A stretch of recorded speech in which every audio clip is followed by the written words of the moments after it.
It is Christmas in July once again, my friends, and today I'm so excited to be teaming up with all of these incredible creators. This one's hosted by Shannon over at the Cozy Christmas Cottage. You can find her and all of these sweet friends in the description box below. There's a playlist that we've created. Well, I didn't create it, but you know. So as soon as you're done here, head on over to each of those videos. If you're stopping by from one of their videos, welcome, and I'm so happy you're here. And now, without further ado, let's get started. For this first project, I'm going to be using 4 of these adorable little Easter tags. These are from the Dollar Tree, of course, and they're about 14 inches by 7 inches. So they're not the super big ones, they're kind of medium size. I'm just going to pull out the jute twine hangers on all of these, and because these are from a couple of years ago, I don't know if that's what makes the difference, but it's super easy to get the paper off of this. Now this is going to be DIYs number 1 and 2 because we're going to make this double-sided. So that gave me a fresh start so that I was able to use both sides with a clean slate.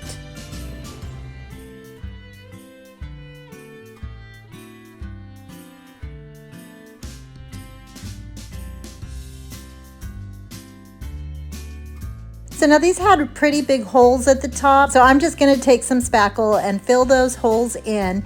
And on one side, it doesn't really matter that you can see it because we're going to go over it with some paint. But on the other side, I knew it was going to be kind of a little more visible. So that's the side that I'm going to put on to the flat surface and you won't be able to see it as much. So I'm just going to take my white chalk paint and paint all 4 of my tags completely white. And then I'm going to take some painter's tape and start making stripes.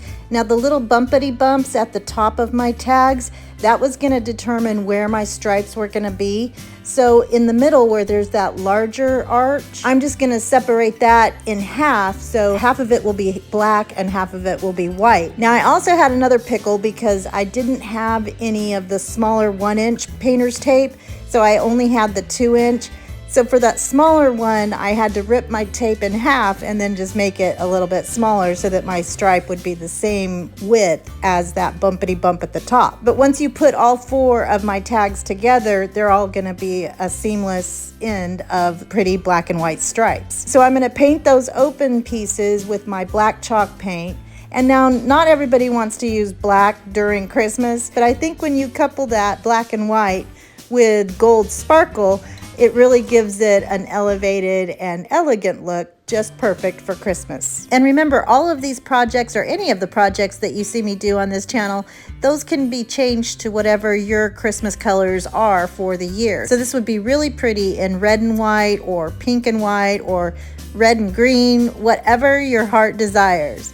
So now I'm going to do a tape reveal, and this is the clumsiest, ugliest tape reveal that you'll probably ever see. So this is what the beauty of editing can do.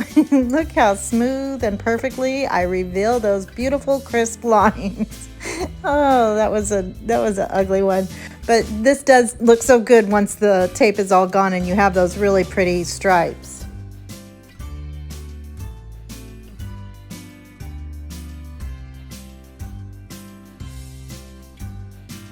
So my original plan was to cut out some letters, NOEL, to spell out Noel, and I was going to do it in stencil tape and then put Mod Podge down or glue or whatever and then cover it with some gold glitter. But I then remembered that I had this Dollar Tree glittery paper, self-adhesive vinyl, and I wouldn't even call it vinyl. I mean, I guess it is vinyl, but it's super thin. It's a little hard to work with, but I thought I'd give it a shot before going all those other messy steps with the glitter. So it ends up working out. Now, thankfully, these are just nice big letters and there's no inserts to any of the letters because I wasn't able to use my transfer tape because the glittery finish didn't let the transfer tape stick to it. So I wasn't able to transfer it over. But since there are no insides to any of the letters, it was just going to be a matter of pulling it off of the backing sheet and placing it onto each one of my tags.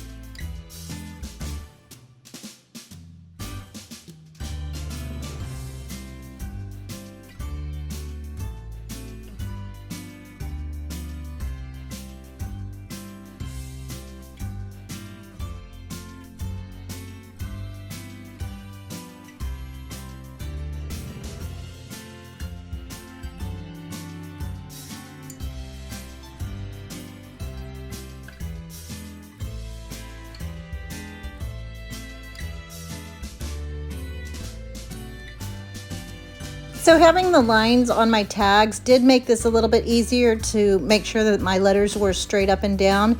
And you know I'm an eyeball girl and I don't like to usually measure anything, but I did want these to be all across aligned properly and not have one up and one down. And I also found that it was a little bit easier to leave that backing sheet on there and just cut it down so I could find my placement, and then just pull back a little bit of that backing sheet so that I could stick some of it down and then pull it up as I went so that it was all even and nicely aligned, because you saw me struggling with that end.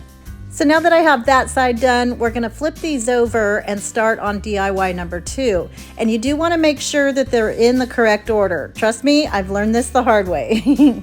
So if you didn't catch my last video, I'll have it linked down below, but I have been working with the pinks and browns and gingerbread houses, and it's all been kind of inspired by this super pretty print that I got from Etsy. I'll also have that linked in the description box below, but this is kind of a continuation with that same theme.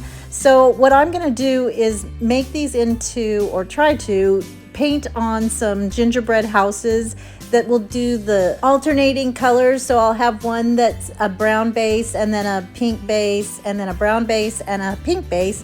And I'm painting on some white right in between because there needs to be space in between each of my houses, and you'll see why as we put this together. But also the tops with the little bumpity bumps, I wanted to use those as the snowy rooftops of my little houses. So none of these are gonna look exactly like the little houses that I have, but I do keep it near me so that the colors and the inspiration will be readily available. So I like to take like some of the windows from one and the door of another one, and then just put in some of my own imagination. Just whatever's easiest to paint or draw is really what it all boils down to. But I don't even know how I would explain what's happening, so I'll just let you watch and enjoy the music.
So that was a very abbreviated version, and I go back and change some things. You see the brown little windows there? I'm gonna go back and put pink inside of there. But anyway, I'm gonna make a couple of sweet little bows for a wreath at the top of my pink ones. And you could just leave it with the bows like that. I thought it was pretty cute.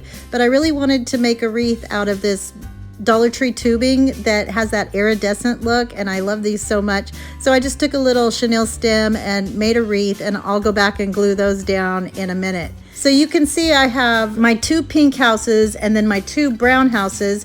And so since the pink ones have the wreaths in common, I wanted to give my brown ones a snowflake in common. So I'm just gonna make another big snowflake on the top of my door on the one. And then I just go around and outline the doors and the windows and just add whatever you want. And this is such a fun time to be creative and just do whatever you want. So now to put these together, I'm going to take some Dollar Tree faux leather ribbon, and I just cut a little snippet so that I could attach those together. And that was another reason why I needed to paint those middle parts the white so that you can't see it very much. And then I have these little iridescent pop dots also from Dollar Tree, and they have a really light pink one that's not super in your face. So I'm just going to use those just for some decorative embellishment and to add a little cuteness to these and make it look like little rivets. So I'm going to do that on all of my hinged edges. And I did have to go back because I'm moving these back and forth, but because it's reversible, I need to be able to move it so that they can bend either forward or backward. So I do take those apart, and I'm gonna use a spacer. I used my ruler to get in between there so I could see how far apart, you know, to push those away from each other. And now I can bend them no matter which way is facing forward.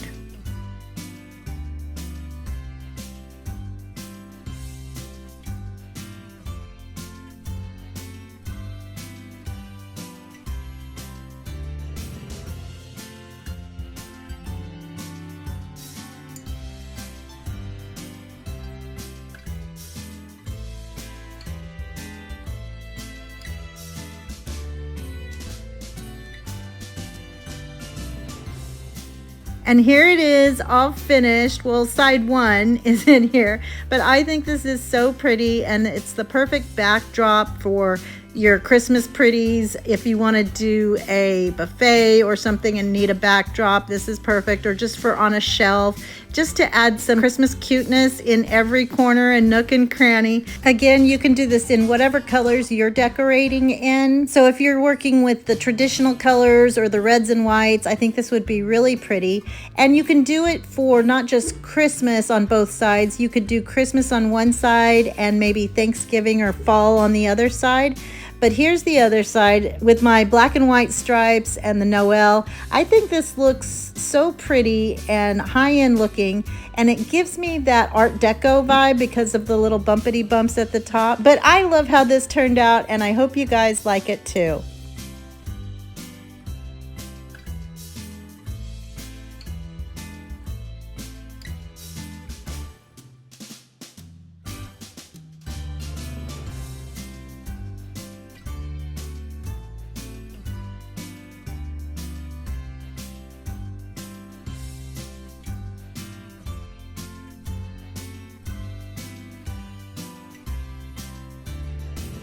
So I don't know if you noticed, but in my set, I used this next little piece, and I thought I would just show you how I made it. It was just really to do for my displays so that I had something that I could just set up there and would be cutie patootie for my reveals. So I'm just using 3 of the bottle brush trees from Easter, a candlestick, some pom-pom trim, and then a little round mirror. All of these things are from Dollar Tree. And obviously I'm just gonna do the same thing that we do a million times and just glue my mirror to the top of my candlestick. And this was already pink, so I love when I can find pink things, and especially if it's in the softer shades. And then I'm going to take some hot glue and wrap my trim around it. And the pom-poms, I don't know, I think they do the eyeball method when putting these little pom-poms on the trim because they're not evenly spaced, but you know, I think it gives it a little more whimsy and cuteness when it's not so perfect. But here's how that turned out. And then I'm gonna take my 3 bottle brush trees and kind of just mush them together, and that makes them automatically just attach to each other. And then I'm gonna set that on top of my mirror.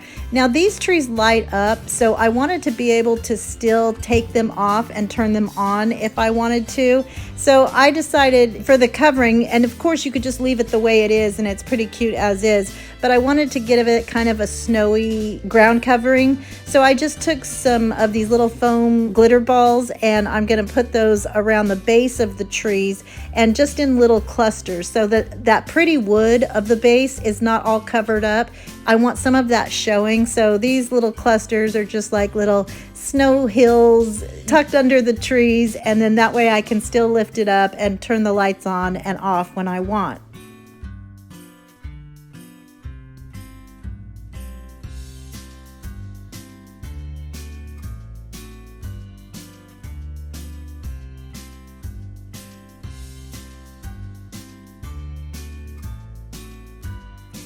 And then I have a little box of chipboard pieces and wood pieces that I've taken off of signs and things when I've done other projects, and I keep those in case I ever need them. And so this was the perfect one to use. It is gray, and so that's not the color scheme that I was going for, but I still love how it turned out. And here's a closer look of these. Don't forget to pick up your pink Christmas trees or your pink bottle brush trees at Easter, because that's when they have those really pretty pastel-y colors. But this is perfect for a shelf or just something, you know, on the side. It's not a showstopper, but it's a nice little filler and only took a few minutes to do. But I love it, and I hope you guys like it too.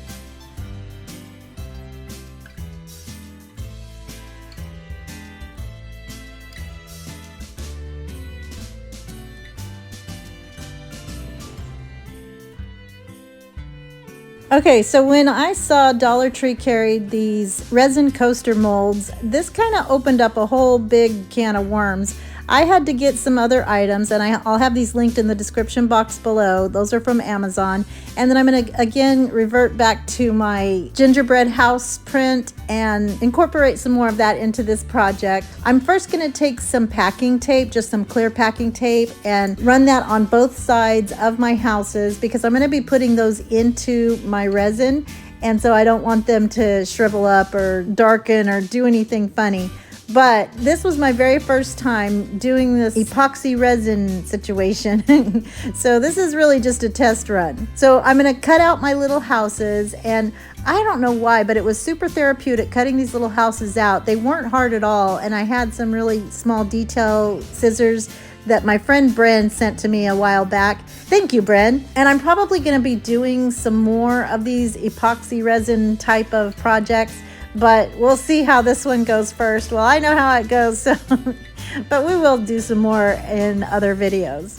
So this comes with part A and part B, and you're just gonna mix it in a 1-to-1 ratio, so half and half. Makes it super easy to get this measured out. And I'm using this silicone cup that I got in this little kit that I had to have because now I want to do some resin and epoxy or whatever it's called. So this kit also comes with a little stirrer, and I guess it's specifically for resin or epoxy.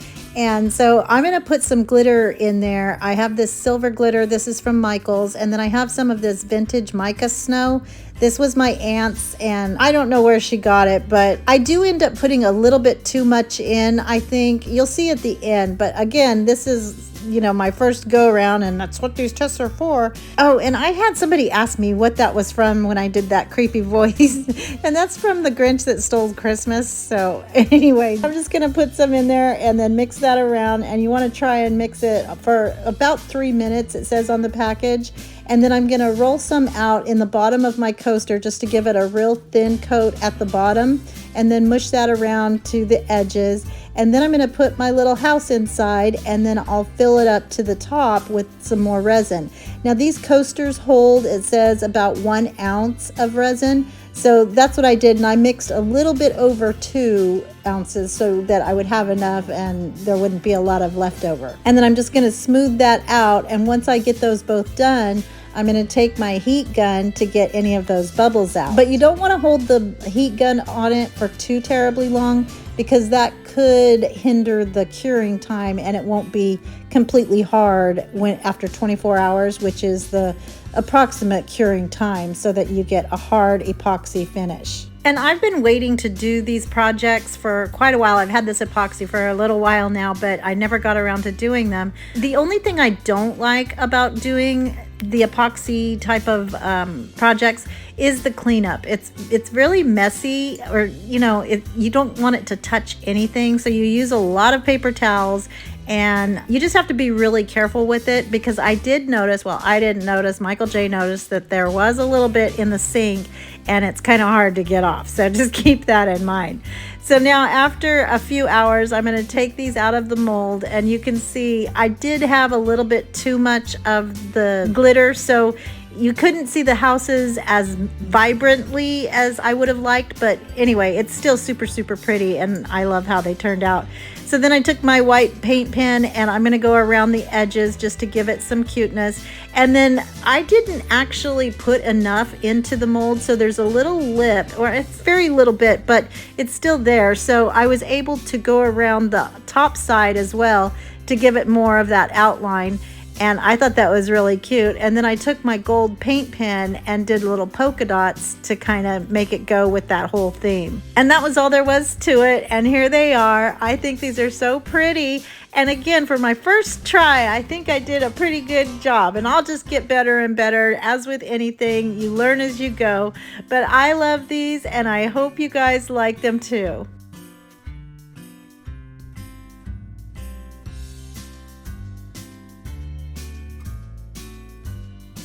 For this next project, we're going to be using some Dollar Tree felt, and then again, I printed out 4 pieces of this print, or 4 sheets of it, and then I have this Dollar Tree star with the little peg on it. I got a whole bunch of these. I don't know if they still have them, but I thought this would be really cute for Christmas. So I'm going to take this print and cut those down into strips and set those aside. And then I have some heat and bond, and this is the adhesive that you iron on, and then you can adhere something on top of it to fabric. So for this, because I just had this one piece of felt from Dollar Tree, it's very thin, so I'm gonna double it over so we have a little bit more thickness. So to do that, I'm gonna fold my piece of felt in half and then cut down a piece of the heat and bond. And then with the bumpy side face down, I'm going to use my little mini iron and iron that onto the felt. And then you have to wait for it to cool off before you take off the backing sheet. And then I crumpled it up and put it in the trash, but I'm going to end up using that again. And then I'm going to fold that felt over and then iron it again. And that's just giving me 2 layers of this felt so that it's just got some substance to it. So after I get that all ironed on, I'm going to take another piece of the heat and bond and then attach it to the top part of my felt. And then we're going to pull that backing sheet off again. And I was using scraps on this top part so that I could save a little bit of this. But did I tell you that Dollar Tree also has this adhesive stuff, you know, the heat and bond? Anyway, I couldn't find mine, but I had this one as well. So I put my houses on there, and then I'm going to take that backing sheet that I should have waited to crumple up and use that as my top sheet, and then iron it again. And then those pieces of paper are going to be attached and adhered to my felt, my doubled up felt. So now I'm going to cut those down again.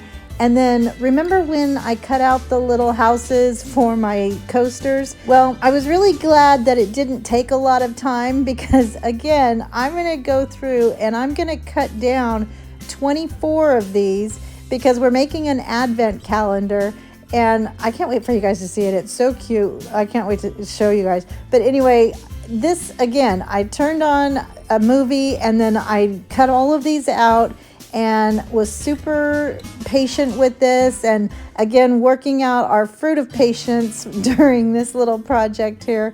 And so we're going to do that 24 whole times. Now some of these have sweet little bows on top, and I wanted to make sure that I was able to get those on there. So I'm just going to cut away and until I get to 24.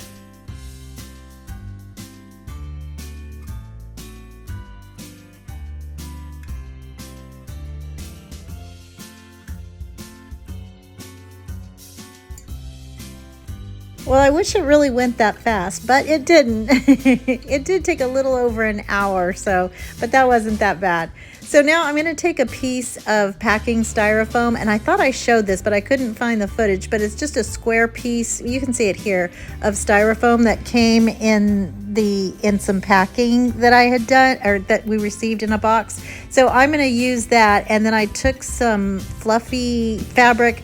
This was for something else, I can't even remember, but I happened to have enough to do this project. So I'm going to have one seam in the middle, and I'm just going to hot glue that all the way around on the back side. I am going to leave the bottom though completely flat so that when this sits up, it'll be level and on a flat surface. It can stand up on its own. And then just glue in those sides. And then at the top with the corners, I'm going to notch out a little rectangular piece so that I can fold that over and give that a clean little corner.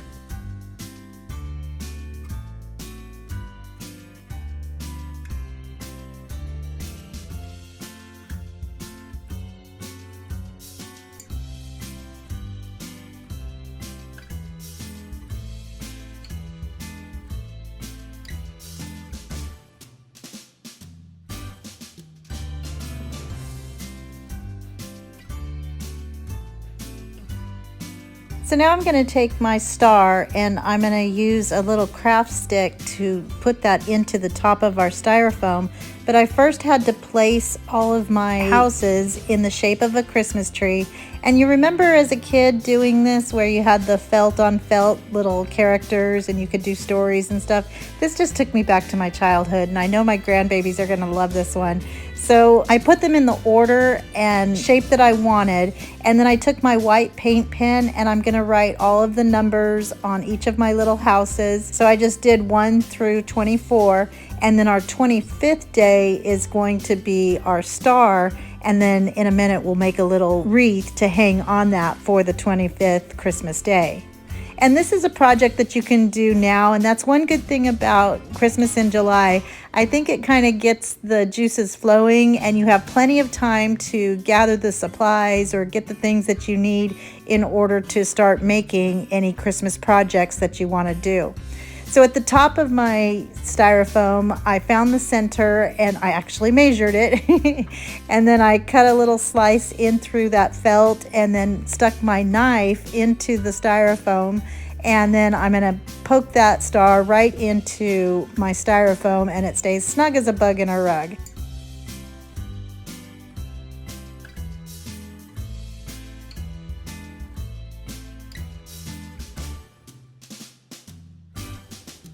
So now we've got it all, and you see how they stay on there. But in order to keep my little houses all together and out of the way and kind of do double duty, I'm going to use this Dollar Tree crate, and I'll just add some hot glue and pop it onto the back of my styrofoam. And that's going to hold it up, but also be a place where we can put our houses before we put them on our board. So now to make our little wreath, I'm going to take one of these garland ties and just wrap that around into a circle, and then wrap it around itself. And so the fluffy part I'm going to put at the bottom because it's a little fuller, and then at the top I'm going to cut off some of those little pieces so that it sits flat on that little post on our star. And then just to lighten it up a little and give it that snowy look, I took some of my white chalk paint and just pounced around all over it so that it looks nice and pretty. And then while I had my white paint out and on my brush, I'm going to go ahead and paint that little popsicle stick right under our star. And then once our snowy paint is all dry, I'm going to make a sweet little bow and attach that to the top of my mini wreath, and then that's what's going to go right on top of the tree. And here it is, all finished, and I think this is so sweet and adorable, and you could do even more with this, like make little ribbon lines so that you would know where to put your little houses. But it's so much fun to just pull these off and put them back on, and I have a feeling they're not going to stay in this placement and the kids will have other ideas, but I love how it turned out and I hope you guys like it too. I hope you guys enjoyed these projects, and if you did, don't forget to give them a thumbs up, comment, let me know what you think. If you're not already, I hope you'll consider hitting that subscribe button down below, as well as the little bell right next to it, so that you can be notified every time I upload a brand new video. Remember the real reason for this season, and thank you so much to Shannon for inviting me again this year. I hope everyone has a blessed day, and remember to always be the light. Bye!